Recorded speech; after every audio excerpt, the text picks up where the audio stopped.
possessing the power of the six paths, possessed Guys, I'm gonna get on Minecraft Minecraft because I'm watching a YouTube video. as the Tensaigon. It was said to be capable of destroying even entire worlds should the need arise.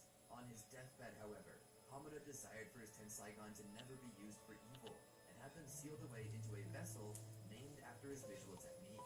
It became tradition from that point onward that a Byakugan be removed after birth and sealed into the Tensaigon. With it, we might have the ability to defend ourselves and the Earth from threat should one arise. But alas, our clans split into two different clans after Hamada's death. Cursed with hatred, they fought each other until mine came out victorious, but only after destroying the other with the Tensaigon. Alas, my son and I are the only survivors from that war. Hiyashi listened. This almost reminded him of the Warring States period from which the Hidden Leaf had spawned. A conflict just as hateful. But it seemed that the Hyuga clan were lucky compared to their branch family members on the moon. What were the properties of the Tensaigon, he asked. Talius responded. The Tensaigon was said to be blue, and possessed the appearance of the Sarasura within it. Hiyashi thought about it. The Sarasura, the thousand-petaled lotus, a symbol of renewal. Talius nodded. Indeed, it's why the dojutsu is called a Tensaigon. Guys, I'm on Minecraft. Hiyashi stopped and cocked his head as he thought about it.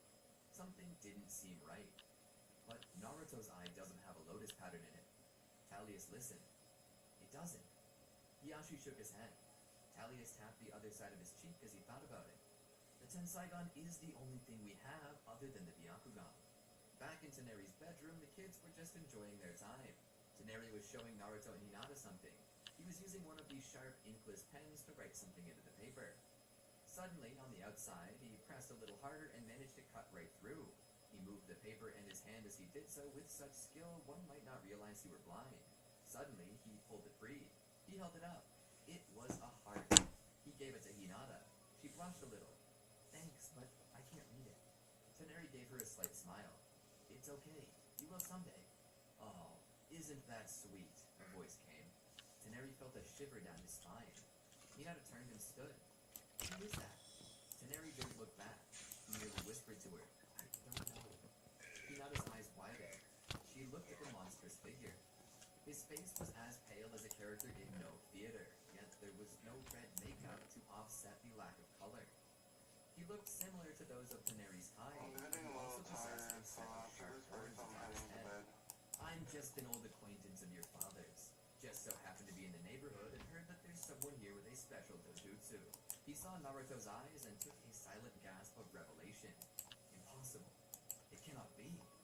Teneri stood and stepped between Naruto, Hinata, Hanabi, and this mysterious figure. I do not know who you are. If you're an acquaintance of my father's, then pardon my rudeness, but you should probably be downstairs with him instead of up here with us. The man laughed. But our business isn't with him. It's with you. Teneri listened. Our? Suddenly there was another presence in the room that he hadn't sensed before. A massive man, yet his chakra was so hard to sense. The burly Otsutsuki stepped forward and Teneri stepped in front of him. Not another step. The Otsutsuki would backhand Teneri, knocking him across the room. Teneri would hit a wall and fall down. Neji stepped forward and entered his fighting stance. 8 trigrams, 64 palms. He jumped forward and began to strike out at the man with everything he had. But when he finished, the burly Otsutsuki did not fall.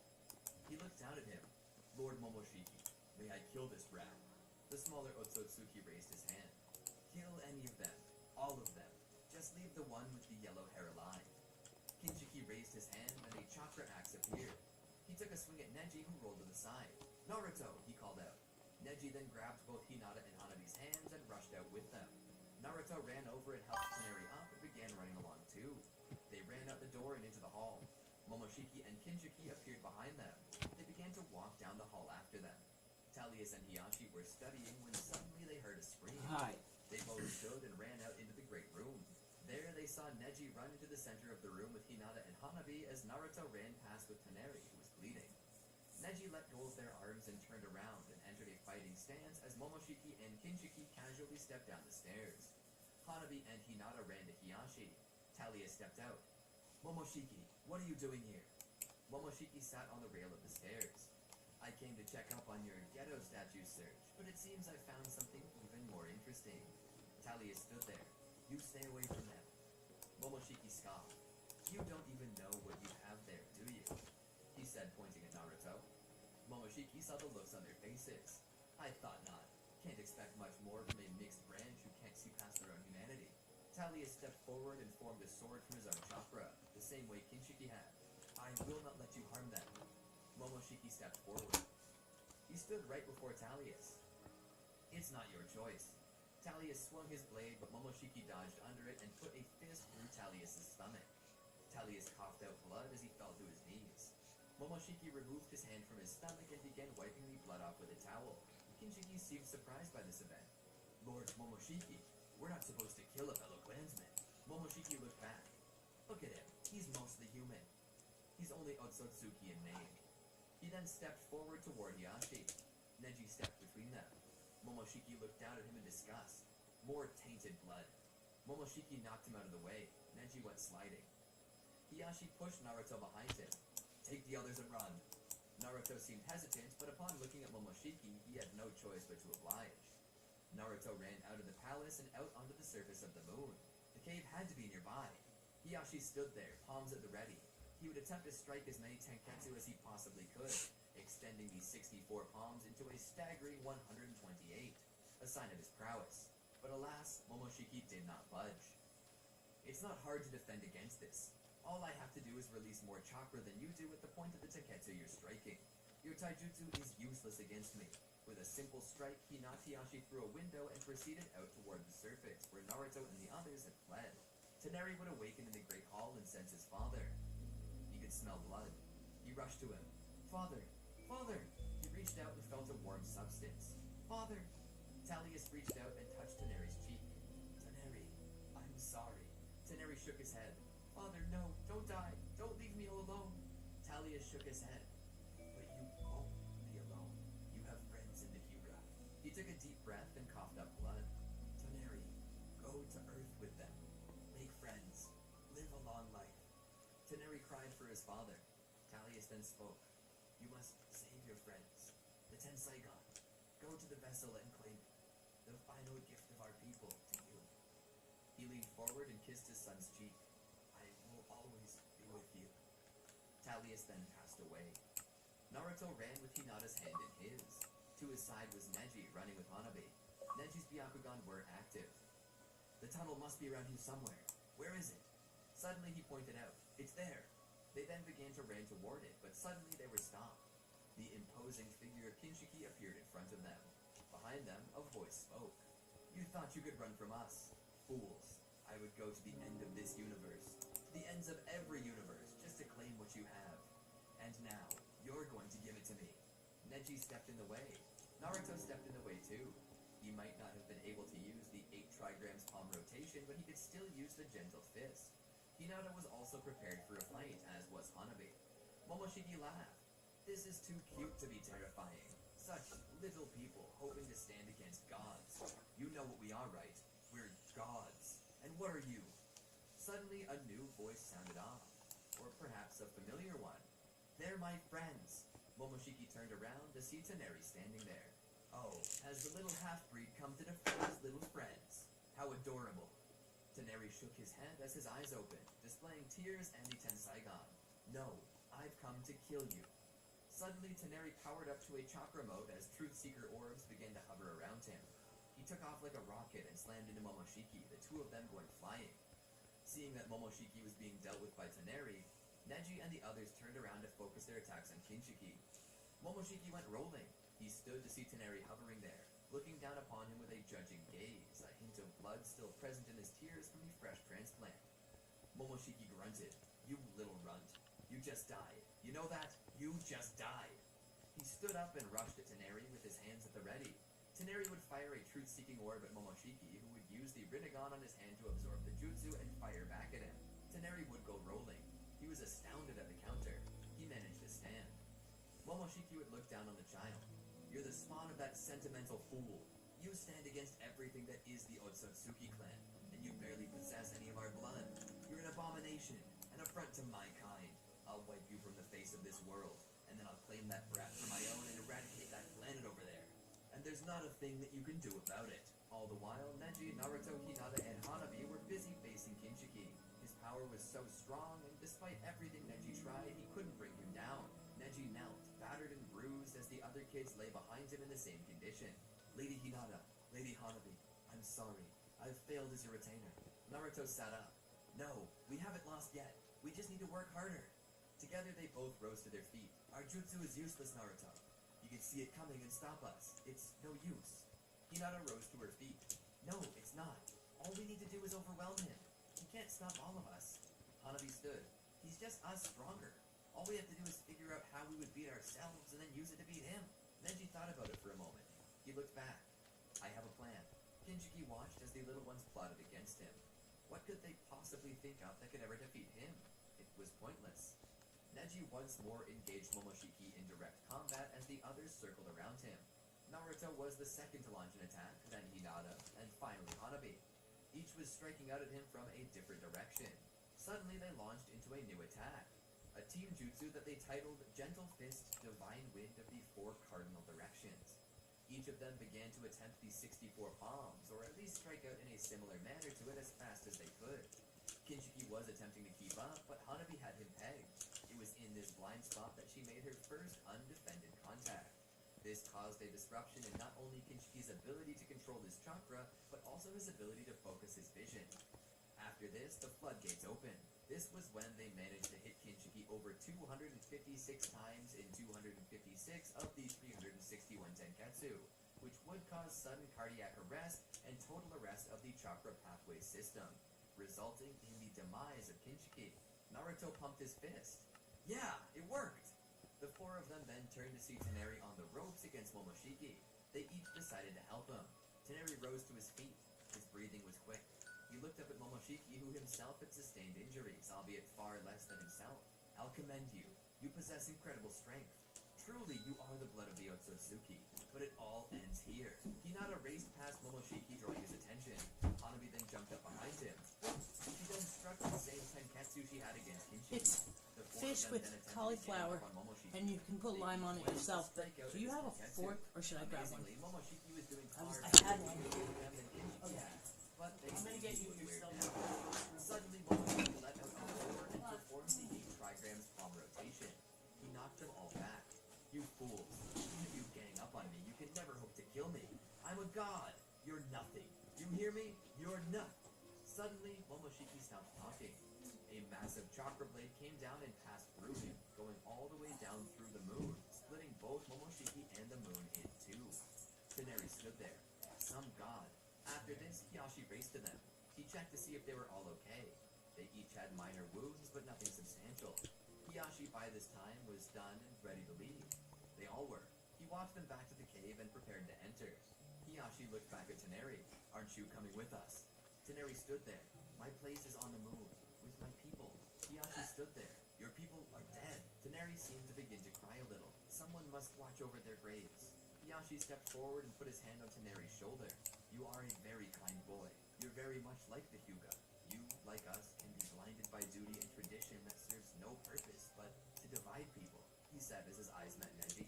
Come with us and live in our compound. It's as your father wanted. Tenari stood there, unsure of what to do. Suddenly, Hinata approached him. Please, Tenari. Having seen her for the first real time at this moment, he felt his heart flutter. He blushed a bit and smiled. He nodded. Okay, if that's what you desire. Together they walked through the cave and back to Earth. Returning, they got settled. The first thing they wanted to do was sleep, and sleep they did, each one peacefully and happily. As Hiyashi looked in on the children, he smiled. He stepped out and looked up into the sky toward the now severed moon and thought about it. They didn't learn anything about what Naruto's dojutsu was, and maybe that was okay. If Hiyashi had learned anything about this, it was that it didn't matter the differences that divided us. What mattered was what brought us together. And right now, he was just glad that they were all together. Hey, Naruto! Over here! Naruto ran through the streets and met up with Hinata and Hanabi. By their side was Tenari Otsutsuki. Naruto had grown. He was taller, stronger, far more powerful than he had been previously. His age was 16, and his age range was mirrored by his friends who had also grown. Hinata had grown herself, getting taller and more beautiful with each passing year. Something Naruto was slowly finding himself smitten by. Tenari had also grown too, though he seemed to be really interested in Hinata, though it was obvious to him that she appreciated Naruto far more. This led to Tenari feeling jealous, but he never really seemed to resent Naruto for this. And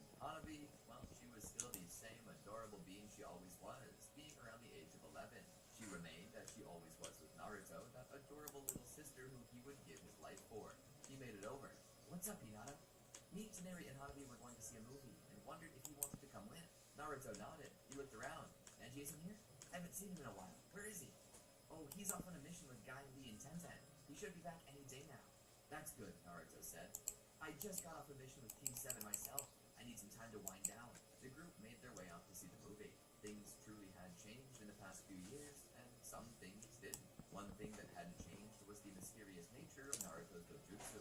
Despite possessing access to the Moon Clan's vast repository of knowledge, they still hadn't learned anything new about Naruto's dojutsu. For the longest time, they believed it to be a Tenseigan, but now that Toneri was here and possessed a pair, it seemed unlikely that it was one, not to mention that it displayed none of the powers of a Tenseigan. They just had to face the facts. They didn't know what it was, and they may never know what it was. It was just Naruto's pure eye, his Jogan, and they were okay with that. He remained a member of the Hyuga clan, and that would not change. They were now his family, and regardless of what anyone said, he belonged there. After the movie, they went out to get something to eat before returning home. Sitting on the steps outside, Naruto and Hinata had a moment alone. So, what do you think about what I, told you a couple days ago? He asked her. She turned to him with a gentle smile. I think it's a wonderful idea. I know my father will approve. You're a wonderful boy, Naruto. Naruto smiled. You're a wonderful girl, he said. The awkwardness was so thick that you could cut it with a knife, but neither party seemed to mind. They knew that they were merely human, and nervousness was to be expected from two young people who had found themselves in love. She leaned closer as he did. Their heads touched for a moment before their hands slowly reached for the others as their lips drew closer. Before they kissed, however, Naruto's eyes opened. He saw standing off just to the side was Neji. Naruto pulled back a little. Sorry, Neji, I didn't notice you. Neji just stood there, staring at them for a while. Naruto waited for a moment, his brow furrowing in confusion. Neji? Suddenly, Neji fell forward, his hand leaving behind a bloody mark on the wall. He hit the floor with a loud thud. Naruto stood. Neji! He ran over to him as Hiyashi came to the door to see what happened. Neji! He also rushed over. What happened? Hinata, beginning to cry a bit, spoke. I don't know. He just walked in and there was blood and... Hiyashi rolled him on his back. He's been stabbed. Hinata, get a medical man. Hinata ran off out the door to search for anyone to help. Hiyashi looked to Naruto. Hurry! Help me get him up! Naruto lifted his legs while Hiyashi lifted his torso. They both carried Neji to his room and laid him on his bed. Hiyashi placed his hands against the wall. Hurry, Naruto. Get me something to staunch the bleeding with. Naruto ran off toward the kitchen. He grabbed a clean towel. He rushed back to Hiyashi with it, and Hiyashi pressed it against the wound. Neji! Neji! Josh, you there? Neji's face nearly contorted in pain as he let out a slight groan from the pressure applied to his wound. Eventually, Hinata rushed back to her father with the medical man. The shinobi began to check him over. The medical man requested room to work, and Naruto and Hiyashi were eager to do as asked, hoping that this would help save Neji's life. They waited outside when suddenly the medical man approached. I managed to stop the bleeding. He should be fine if given proper time to heal. Hiyashi let out a sigh of relief. Can I speak with him? The medical man nodded. If he's conscious, he should be capable of speech. But remember to let him rest. Rest is the best medicine. Hiyashi thanked the medical man and made his way into Neji's room. Naruto and Hinata waited outside the door. Hiyashi sat down and put his hand on Neji's. Neji, what? Neji's eyes slowly opened. There was a man. He was taken as well. We were always supposed to defend Neji entirely. We took him from one village to the next. He was supposed to be dangerous. We were overheaded to defend against bandits, but Neji's face contorted in pain for a moment before returning to normal. A man appeared. A man, Hiyashi asked. What did he look like? I don't know. He wore a mask. I couldn't make out his appearance. He killed Guy, Lee, Tenten. I was the survivor. Hiyashi looked down with a sigh. I'm sorry to hear that. Neji shook his head. No, it's my fault. I should have been able to beat him. I hold within myself the knowledge of the gentle fist. I carry with me the pride of the Hyuga. To be so easily defeated, I feel like a fool. Hiyashi shook his head and placed his hand on Neji's cheek. No, you're no fool. You're strong and wise. The fact that you survived at all, even when your Jonin perished, is a great compliment to our clan. Hiyashi stood. You should get some rest. He turned to leave when suddenly Neji called out to him, stopping him. Wait! Neji took a deep breath and prepared for the pain as he spoke louder. The man said something to us. He asked us a question before he attacked. What was it? Hiyashi asked. Neji took another deep breath. He asked us Where is the Jinchuriki of the Nine Tails?